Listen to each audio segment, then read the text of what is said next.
Hello everyone, welcome back to our channel. I'm truly honored to walk alongside you once again in this sacred space of shared inquiry and introspection. Today's topic may feel like a confrontation. And perhaps that's exactly what it needs to be. Because there comes a point in every practitioner's journey when they must stop and ask not, how much have I practiced, but why am I practicing at all?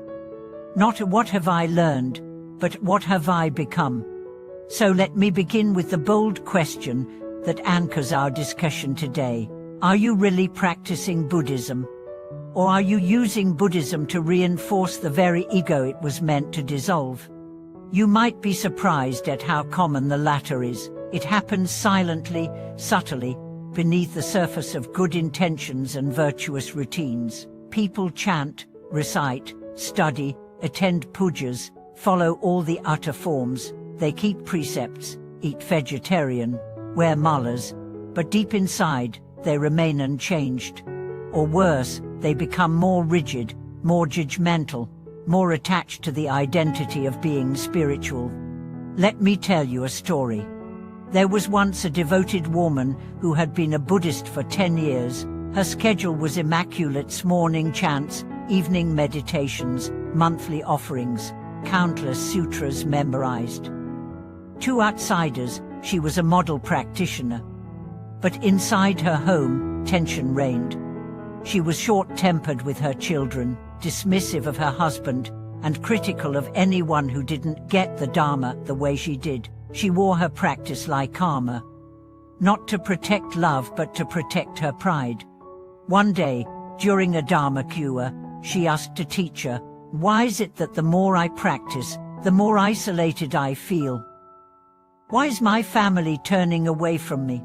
The teacher looked at her gently and replied, "Because you are practicing Buddhism with your mouth, but not with your heart." That response broke her, but it also began her awakening.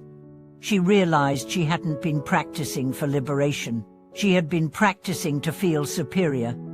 She had been using spiritual words to control others, using sacred teachings to justify her own harshness. She wasn't cultivating compassion, she was cultivating identity.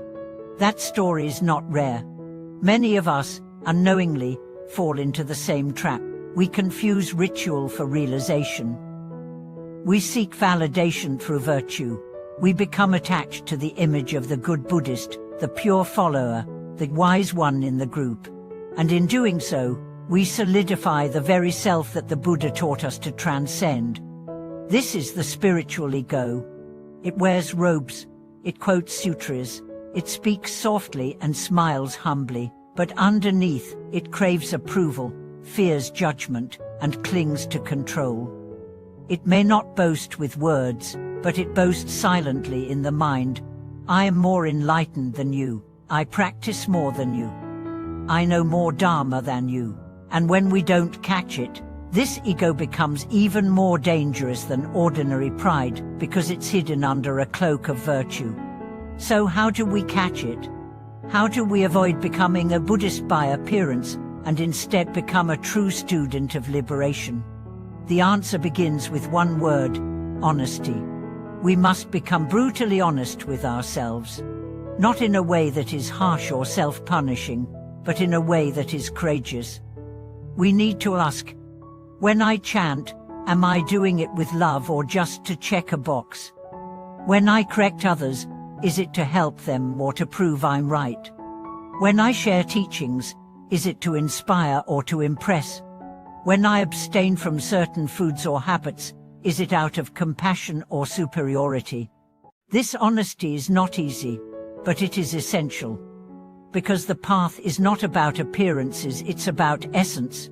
The Buddha did not care how many mantras you recited. He cared how free your mind was from greed, hatred, and delusion. He didn't ask whether you followed every ritual. He asked whether your heart had softened, your mind had cleared, your ego had relaxed. Another powerful story comes to mind. A student once told his teacher, "I have memorized the entire Diamond Sutra." The teacher nodded and asked, "And what have you forgotten?" but the student was confused. The teacher continued, "Until you forget the one who recites, the sutra will remain words, not wisdom."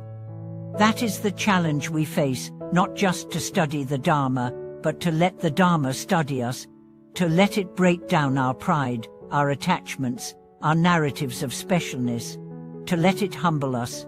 True practice begins when we stop trying to be spiritual and start trying to be real.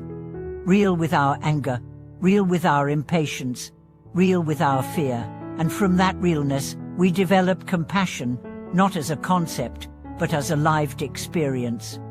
A practitioner who is truly transforming becomes easier to be around. They judge less, they listen more, they forgive faster.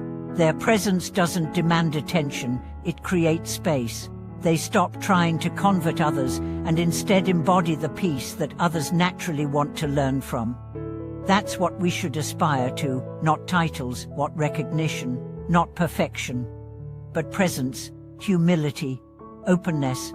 If you find yourself feeling more distant from others the deeper you go into practice, take a moment to reflect.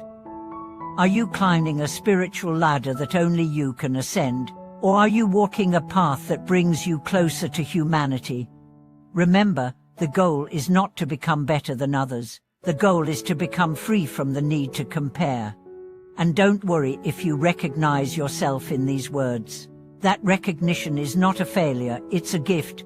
It's the first step toward transformation. The moment we stop pretending, the moment we drop the facade, the Dharma can finally begin its work in us. So I invite you to take off the mask, to chant not for merit, but for healing, to bow not for virtue, but for surrender, to meditate not to feel superior, but to feel whole. Let your practice be messy. Let it be honest. Let it be yours. And most of all, let it be rooted in love. If this message resonated with you, please like this video, share it with someone who might be stuck in the same spiritual trap, and subscribe for more insights like this. Thank you for watching this video. May your path be grounded in truth, and may your heart remain open, humble, and full of grace.